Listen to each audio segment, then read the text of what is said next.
Such a beautiful podcast episode to share with you today, my friend. I am so glad you're here. Thank you so much for tapping and clicking through.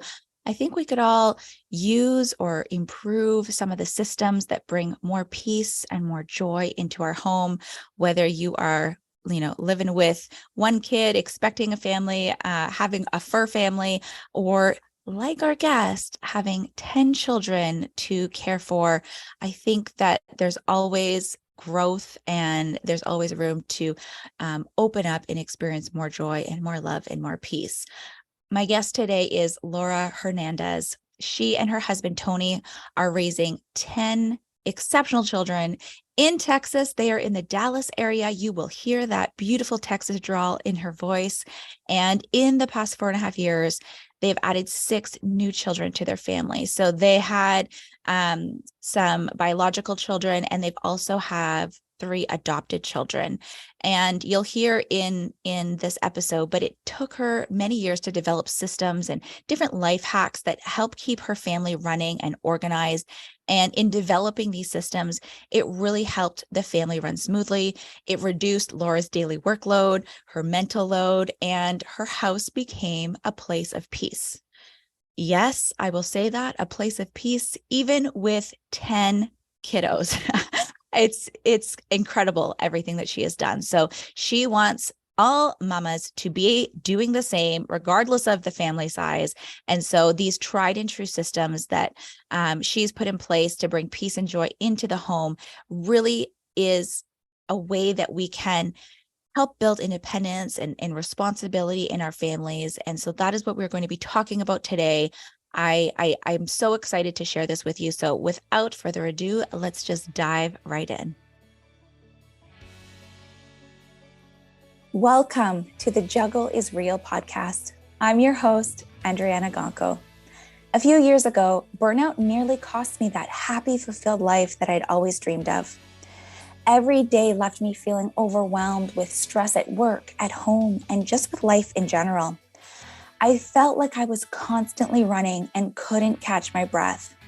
So I embarked on a journey of finding better balance, of learning how to prioritize my own needs, of shifting my mindset to live with more ease and balance, of learning how to do more without the pressure of doing it all. And I discovered that letting go of the need for a perfect life opened up opportunities to bring in more joy.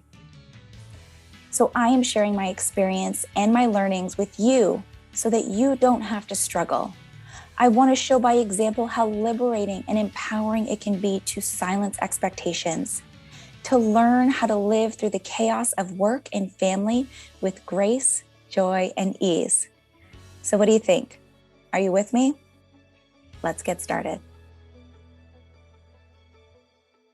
Before we get started with today's incredible episode, I wanted to share that the doors are closing soon, but you still have a chance to join us for my next workshop. It is called You First, Making the Shift to Better Balance 2.0. It's happening May 29th to 31st. We are going to share 1 hour each evening together with impactful sessions, actionable resources that you can use every day.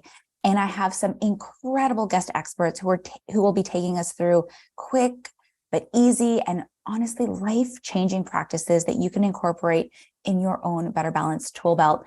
Now, I know, especially if you've been listening for a little while, you have a lot under your belt, you know the things to do, but sometimes it's like that muscle.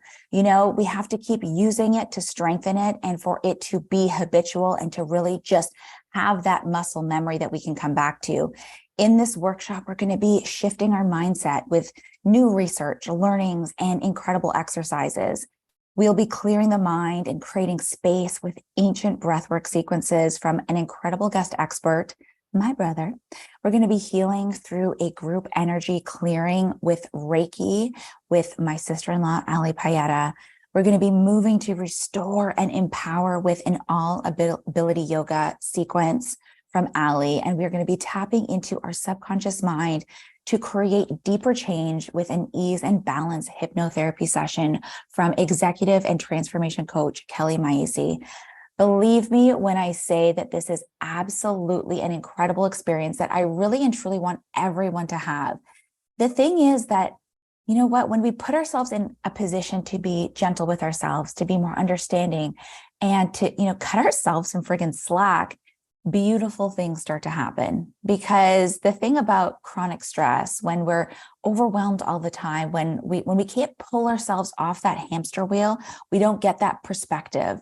And chronic stress requires more physical and emotional energy of us. So we feel more tired. We are under prolonged stress. And so we have more fatigue. We're less able to focus. We're more irritable. And it just becomes a vicious cycle.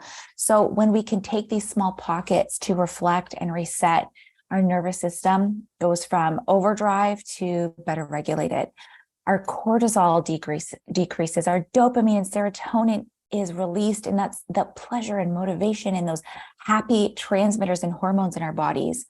Our blood pressure regulates, we breathe deeper, we retain more oxygen, and those parts of our brain, parts of the cortex that shut down when we perceive a threat, when we're under stress, that can turn back on. And so we feel better, our mood improves, we gain perspective, we become more creative and inventive, and our sense of purpose realigns. And that's when the really amazing things start to happen, like those incredible ideas that pop into our head, like the energy that we have so that we can actually act on those creative urges. We can be more present with our family and our friends and the people that matter most to us. And we can actually get more done in less time. So we're more efficient and productive with our tasks and our to-do lists, and we're responding better to the things that are thrown at us. We feel supported because we know that we are supporting ourselves. So I know that you're busy. Listen, I totally get it. But if you feel like there's never enough time in a day, you need this. If you can't even imagine what free time and space in your day could look like, you need this. And if you're constantly waiting for 5 p.m. for the kids to go down, for the weekend, the next vacation, you really need this. I created this workshop because I really needed it. And I really look forward to helping you move into those better ways of living. So don't wait until complete exhaustion, burnout, or serious illness forces you to stop and pause. I invite you to change your life now. I invite you to spend a few hours with me and some incredible guest experts as we kickstart our journey of better balance with ease. Because honestly, if not now, when are we going to do it? Now, I've included a link in the show notes for this episode, but I want to offer you, my incredible listener, a gift of 15% off your investment to join me for this workshop, You First, Making the Shift to Better Balance 2.0. For 15% off your registration, please use the code BALANCE, that's BALANCE, when you enter and you register and you go to get your ticket and grab your seat. You can find it at andryanna.com/workshops. That's andryanna.com/workshops. And when you go to enter that promo code, use the word BALANCE for 15% off your seat. I can't wait to shift into better balance with you. Now let's get back to the episode. Okay, I cannot wait to get into this episode because I know it is going to be so helpful for so many of us, myself especially. This is a little self-serving, this episode, looking at those systems that bring us peace and joy. We always have room for improvement, and I'm so happy, Laura, that you are here for this episode. Welcome, and thank you for being here. Oh, I'm really excited to be here. Thank you for having me.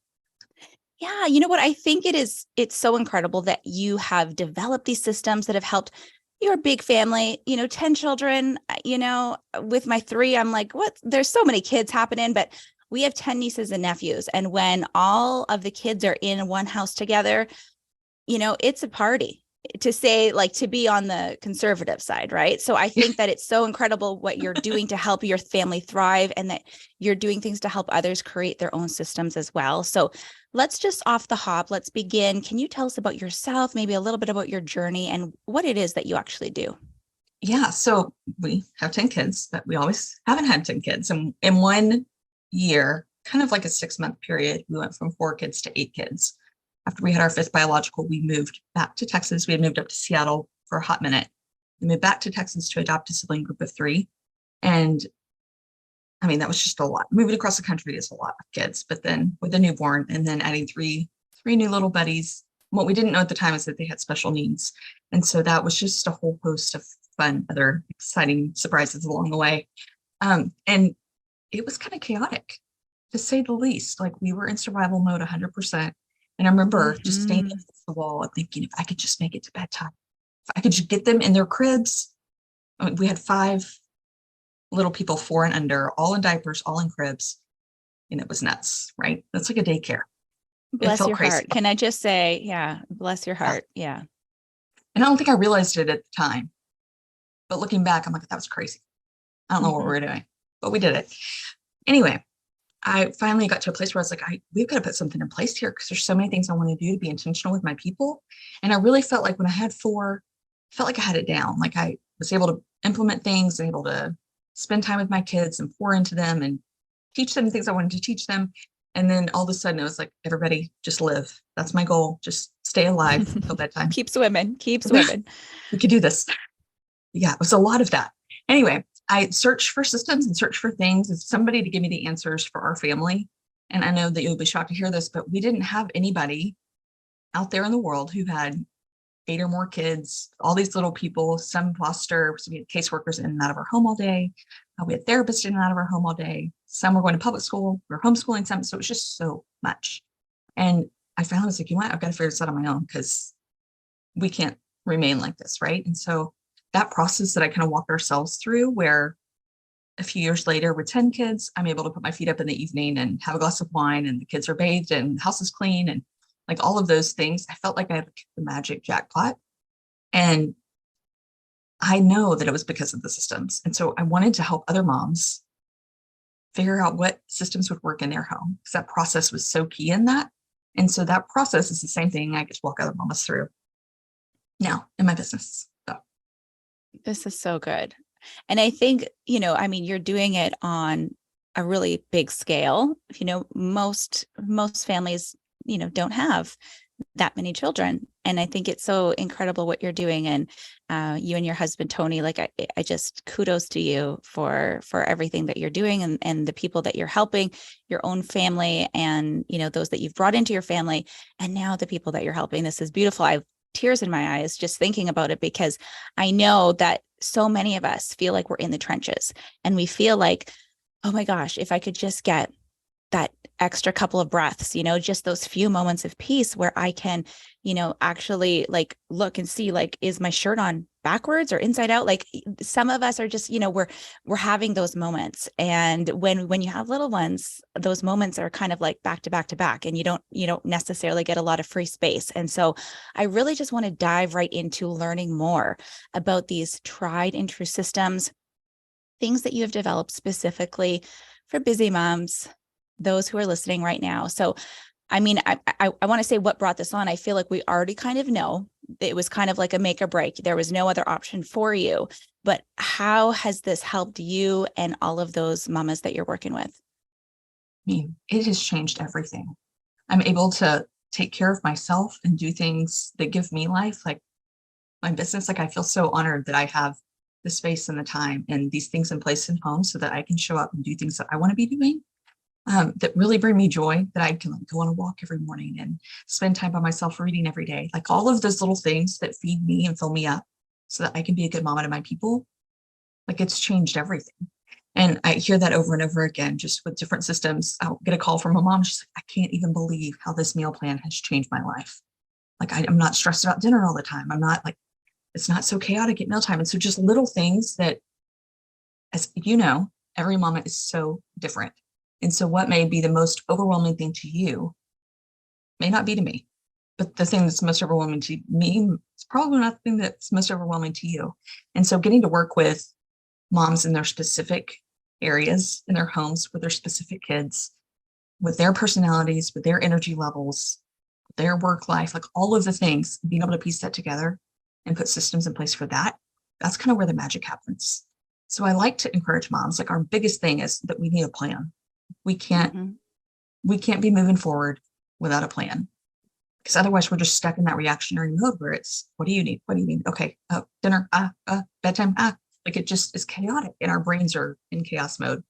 And I like to think of systems as something that just take the brain work out. Like anything that we can do to take the brain work out.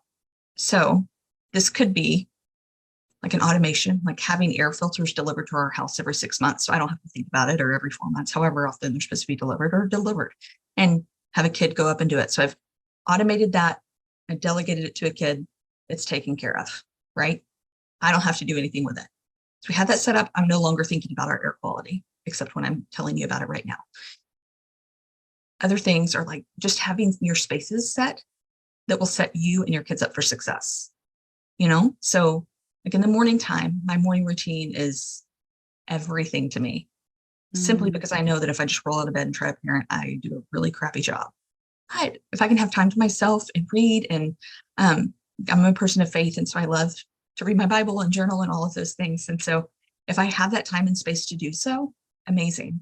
But having that space set up for me where I have my journal and I have my Bible, I have my book, and I have all the things I want to do during that time, like having that there, I'm not running their house looking for them. It's just right there. I don't have to think about it. So it can be across the board, any kind of system. It sounds kind of like the theory of like one less thing off my plate, and it's like one less thing, one less thing, one less things. And then it just opens up so much more possibility for more.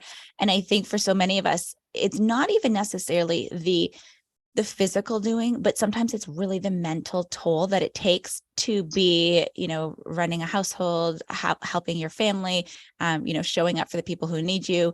A lot, of people are, in the workforce, maybe they're traveling, they're commuting to the office, or they're working from home. And many listeners are actually entrepreneurs. And so it's kind of like that, starting a business, and you wouldn't be just diving in head first without any sort of plan.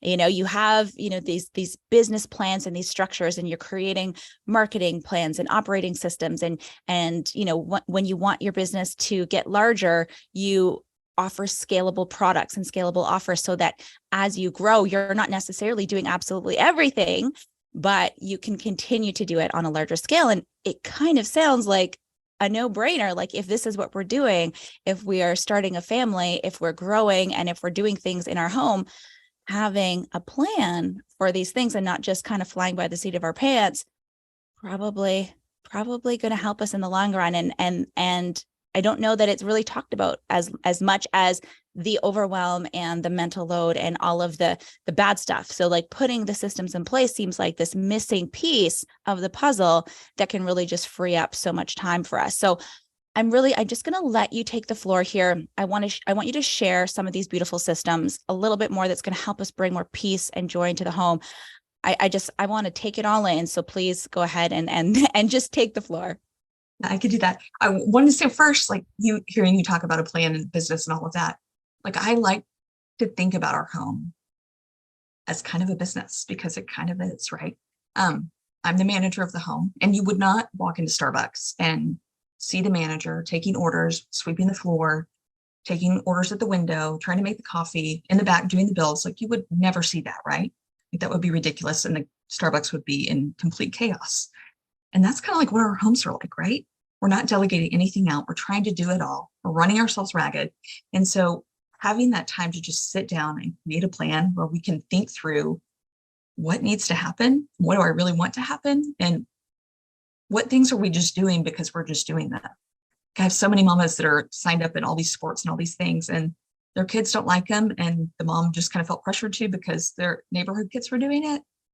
And I'm like, oh gosh, let's get out of that as quickly as possible, because there's just no need.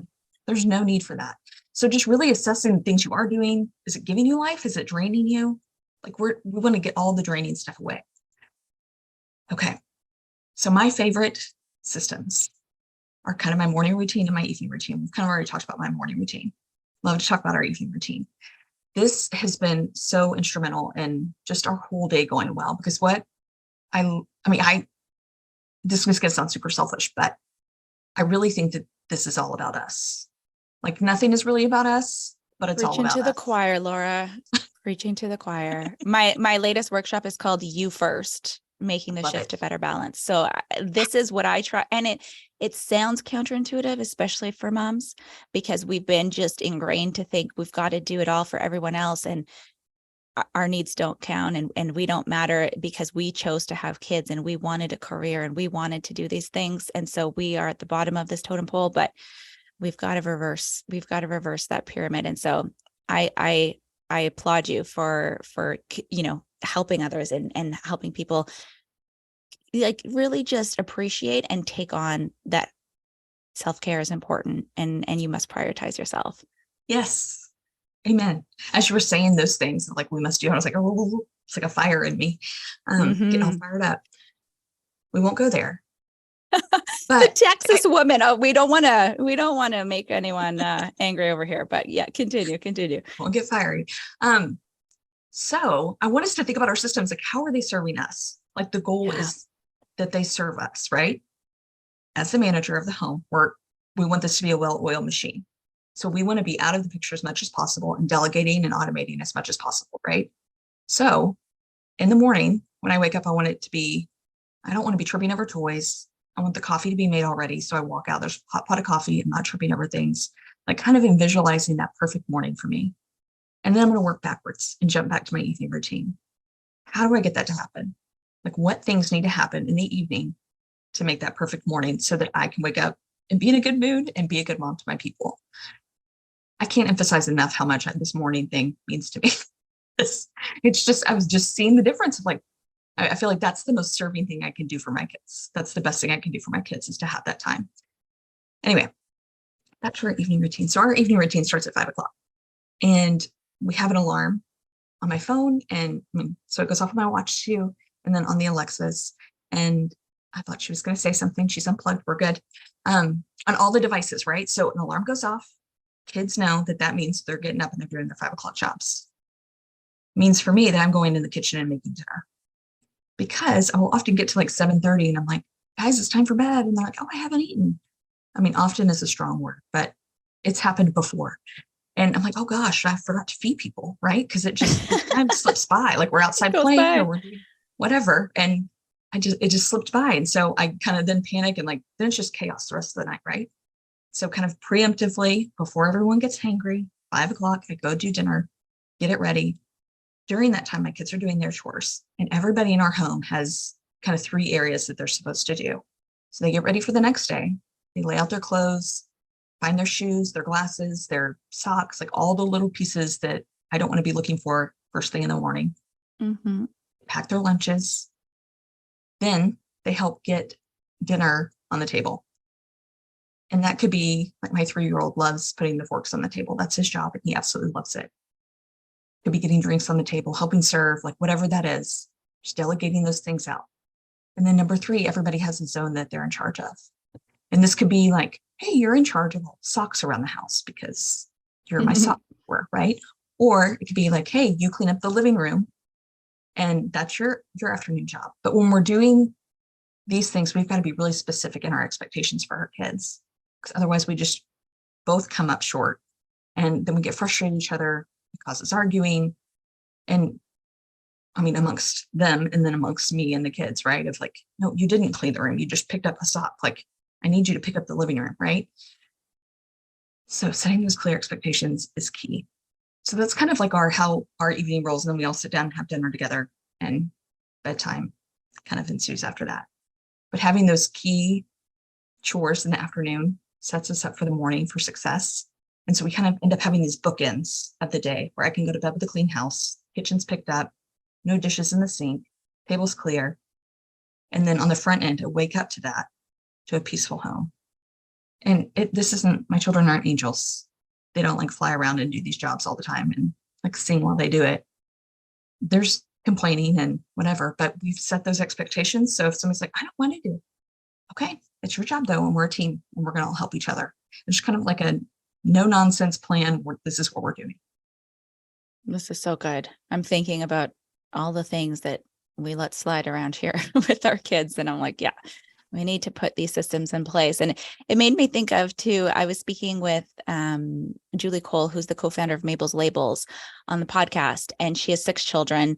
They're a little older now, but her oldest also is autistic. And so there's a lot of things happening. And one of the things that she was saying was like, instilling that independence in them at an early age, allowing them to do things for themselves, and then making sure that they had their own duties and their own roles. Like I wasn't sitting there in the morning putting everyone's shoes on and getting on everyone's snow pants and boots. And, we're in Canada, like a lot of winter gear happens, and so it's sometimes easier for those mamas who might only have 1, 2, 3, it's doable. It might take you an extra few minutes, but you can do it. It just takes a little extra time. But when you've got 8 children, it's not quite as easy, right? So I really appreciate how you've been able to, I don't want to say enforce, but like you've been very successful in having these systems in place, because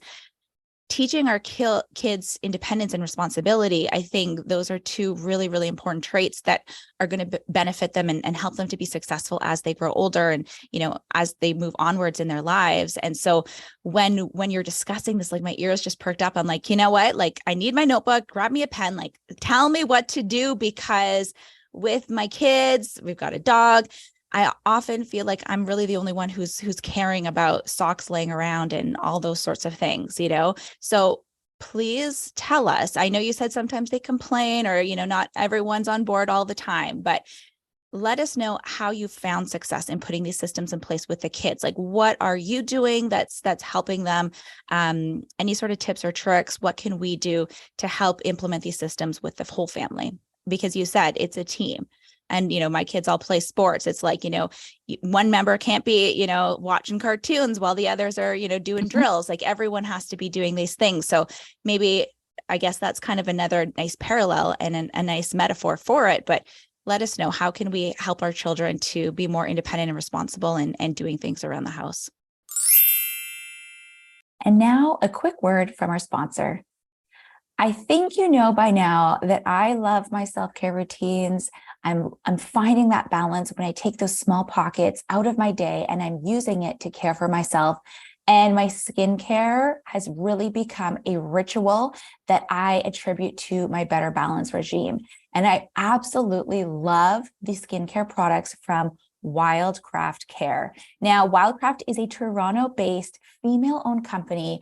Their goal is creating effective natural skincare to make you feel naturally beautiful. I love Wildcraft because all of their products are handcrafted in small batches. They are made with high quality natural ingredients, and they are packaged in glass containers.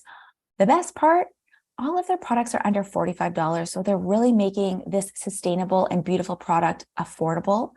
Their skincare line ranges from cleansers and exfoliators. There's face moisturizers, body care, all sorts of beautiful things. And they have a brand new product out called the Brightening Vitamin C Face Serum. Now, I have had the absolute pleasure of trying this, and I promise you, I noticed a difference right away. After a few uses, my skin honestly just looked more radiant, and it was much noticeably more like just brighter, and it looked really, really nice. So I implore you to check out Wildcraft Care, and I have a special treat for you. All of my beautiful listeners, you all get a 10% discount off of the entire Wildcraft website in case you want to indulge in some beautiful self-care for your summer.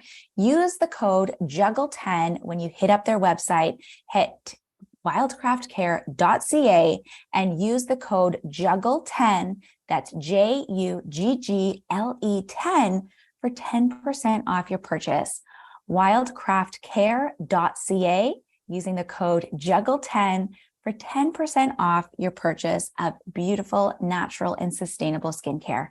Now let's get back to the episode.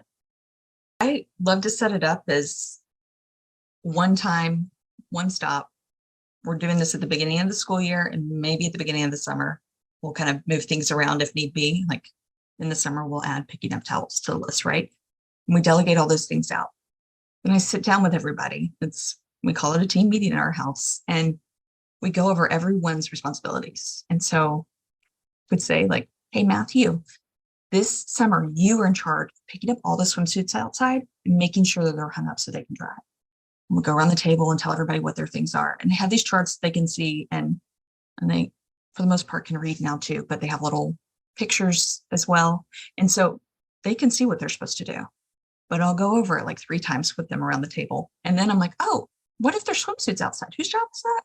Who should do that? And everybody's like, oh, Matthew, like, woo, it's Matthew's turn. Like, it's kind of, they enjoy doing that. And it helps me because it builds in my brain, oh, it's Matthew's job to pick towels or swimsuits. And so when I go out there and there's swimsuits on the ground, I'm not looking at whose swimsuits, who didn't do their, like, no, Matthew, his job, whether he made the mess or not, it's his job, his responsibility. I will say there is a caveat to that. If one child goes in and like completely destroys a room, I'll have that child pick it up. But other than that, it's the zone, like the normal mess. That kid is taking care of that zone with that item. And that's really, really helped because there's no question. Like we're not spinning a wheel or moving stickers or it's just, hey, this is what you're doing. You're going to do it. You're going to do it with excellence. This looks like all the swimsuits are hung up. Like we go over it, we rehearse, right? And that's really helpful for my special needs buddies, especially because they just need that repetition. They need that modeling, and that's really helpful for them. Okay. And so you also have like a visual representation of this as well, you mentioned? I do. Each kid has a chart. Okay. Each kid has a chart with their responsibilities on it. So in the morning, it's a lot of what I like to call roommate responsibilities. And this is, thinking about your kid moving off to college and they have a roommate. Would you want to live with your kid? Like, would you want to be shared in close quarters with your kid? And so just kind of having that sense of like, oh my gosh, I want them to be a good roommate. I want others to enjoy living with them, right? And so what do I need to train in him? What do I need to really encourage him in? Like how to keep his stuff straight and things like that, right? So, and hygiene. So brushing teeth for our little buddies, putting pull-ups away, eating breakfast, brushing hair, washing face, whatever. All the hygiene things, and then one extra job on top of that. And so in the morning, they're taking care of their bodies, and then they may be unloading dishes or something like that, or checking for eggs or whatever that might be for that kiddo. But they have those on the chart, and then they have their afternoon responsibilities on the chart. Okay. I love it. Okay. And do you have like a little check mark system or stickers, or is like this, these are your things, read your chart, follow along? Yeah, we've tried different things like that in the past where it's like, put a check mark, put a star, but then they all just get messed up and dirty and nasty. And I come to see this as kind of like a contract between us, and it's laminated. So it has a better chance of surviving a little longer. And for the most part, they don't need their charts. Like after a while, they know what they're supposed to do and they go do it. But it serves as a contract between the two of us. It's like, remember, this is what we discussed. This is what we're doing. That alarm goes off. It's the reminder. The chart is on there. You can look at that for a reminder. I'm not the bad guy. It's 5 o'clock jobs. This is what we're doing. This is great. This is so good. Thank you so much. And I know, in terms of just like the taking action piece, I really appreciate how you're emphasizing that these items are now not your responsibility. They are part of the team in order for everyone to thrive and be successful, which has allowed you pockets that have really been self-serving. And so you keep talking about this morning routine. I love it. That was pivotal for me too. I'm sure like most of the episodes on this podcast, I'm talking about my morning routine for all these solo episodes. So I love it. But how have you really learned to support yourself? You mentioned, going from 5 kids, you had newborns, all in diapers, fostering, adopting young children with special needs, thinking of yourself back to that moment and how you felt and to how you are now, having your coffee in the morning, having some quiet time, reading, doing the things you need. Like, how have you learned to just support yourself and take care of your needs, find that harmony when it comes to running the household with a big family, all the things that come with it? How did you go from the trenches to feeling that space of harmony and better balance, like through the systems? But what did you need to learn from maybe like a self-worth and a self-love perspective? I would just love to know your thoughts on that. Yeah, I've been doing a lot of counseling for several years. And so that's been a huge piece of it, and just finding my voice and feeling confident in who I am and what I've been called to do. And a lot of the hardships of adopting our special buddies. I mean, it's just been hard. We have a lot of eyes on us all the time, and a lot of judgmental eyes on us all the time. The big Mm. family and our kids, they all have fetal alcohol spectrum disorders. And Oh, I make up that you know a little bit more about that than my normal friend, just because you're in Canada and they do such a great job of educating up there. But it's an invisible disability. And so people look at our kids and they look like quote unquote normal kids, but their behaviors, their maturity level, everything about them means they're probably like 5 years younger than what their physical age is, right? And so people are just real quick to judge and make up things about our family that aren't true. And it's been hard. And so learning to be confident in who I am and who we are as a family, and just kind of embracing that and stepping into that and knowing that those judgments, those trials, those things have been given to me as a gift to be able to step into a space where I can then encourage others and love on moms that also get the same judgment, but are scared to speak out or don't feel like they have anybody in their corner. So I don't know if that answered the wow. question. So all Yeah, that to no, it, say, like one step at a time. I feel like it's been a journey, right? And so figuring out, okay, I need this time to myself. Okay, we need a date night every week. Okay, we need this, and just like little by little. And I'm sure there's so much more growth to do, which is so fun. But yeah, little by little, step by step.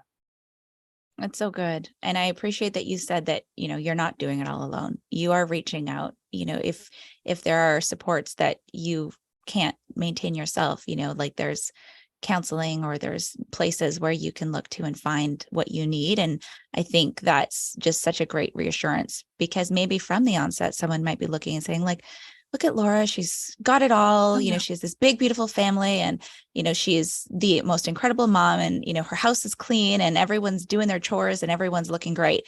And so, oftentimes we can compare ourselves not knowing, how things, really are, or what the process is behind closed doors, and how much you're doing to serve yourself so that you can serve everyone around you. And so I appreciate that you're so open and honest about it, because the more that we understand, what those judgments are that maybe others are holding of us, maybe that we're holding of others, the more we can forgive ourselves for, any of these like little things where we might not feel adequate, or we might, feel like we're not doing a good job, giving ourselves grace, and being able to really just step into, like you said, the people that we want to be, so that we can show up for everyone around us. It's just so beautiful. So thank you so much for doing all of that. Well, you're welcome. Please know that I do have lots of help. That's one of the pieces of managing our home, is realizing I can't do it all. Like, I'm not supposed to do it all. Forever, women have had villages and communities around them that have helped support them and step into gaps where moms can't seem to fill. And I think that's how it's supposed to be. And we live in such an isolated world. We're all by ourselves, and we feel like we should be able to do it all. And I'm here to say that you cannot. And it's okay to ask for help. Like, we have sitters over every day helping me drive kids places. Like, there's just no way I could do it all. And so, yeah, I never want anybody to think that. It's so far from the truth. Thank you. Thank you. So as we close out, I just want to know, like, sort of in taking action, just that advice that you might give the listener who really just wants to start implementing, having those systems, wanting to get to a place where they feel like they have maybe the morning and the evening routine, or they have something in place where the family is really working together as a team, and some of that load is lifted off of their shoulders. What would you say would be a great place to start? What would be the first point of advice that you would offer to, you know, mama of like that how you were feeling way back when you were in those trenches? Like, what would be the first thing to do, and just some initial advice that you would offer up? Yeah, I think just noticing. We so often go from thing to thing, and we live those reactionary lifestyles that we already talked about. And our decision fatigue from that wears us down so much that we have no idea what feels so overwhelming, right? Like, it could feel so overwhelming reading your kid a book, but you really enjoy it. And so you're not, like, you just don't know, because there's so much going on in your body and in your mind and in your schedule and in your day. And so if we can just stop for a minute and really notice what is draining you, like, what do you need a system around the most? And then start figuring that out step by step. Try something. If it doesn't work, try something else. Don't give up on it. There's always an easier way, a more efficient way, a better way to make it less overwhelming. Beautiful. Laura, where can we find you for those of us who are like, yep, okay, we're doing this. We need these systems, but we need some support. I'm not doing it on my own. I need someone to help me. How can we reach out to you, and where can we find you to learn more? Yeah, mamasystems.net is my website. And I would love to share with your mamas. I have a little self-care guide that I'd love to share with them, if that's okay. And it kind of walks you through figuring out what you need as a mama for self-care, and then creating a plan around that, and then figuring out how to implement that, which often looks like asking for help. I love that. Absolutely. I will include it in the notes, as well as your website and how people can get in touch. It's been such a pleasure. I feel like I've learned so much, and I'm filled with a new sense of purpose because we've got some systems to be implementing around here. I might be getting my laminator out. So thank you so much for being here, Laura. Thank you so much for having me. I loved this conversation with Laura, and I hope you did too. I think it's so great that we know that there's more for us, and that some of us just have that ability to tap into finding what works and then sharing it. And it's just, Laura is such a beautiful example, 10 children, and, having a household that's running so well. It's such a testament to all the things that she's doing for herself and everything that she's implemented for her family. So if you want to get in touch with her, again, all of that information is in the notes for this episode, as well as that self-care guide. I can't wait to look into that myself and learn more on the self-care front, especially as a busy mama who's actually heading off to a hockey tournament in T-minus 45 minutes here. So this is where this podcast episode ends. If you enjoyed it, I would appreciate you just sharing with one friend who maybe could use a little more peace, have some systems in place in their home. And if this episode resonated with you, can you rate it, write me a quick review, maybe screen capture it and tag me on Instagram. You can find me at Andryanna G. That's ANDRYANNA. Until the next time, I hope you have so much peace and joy in your home. Take good care.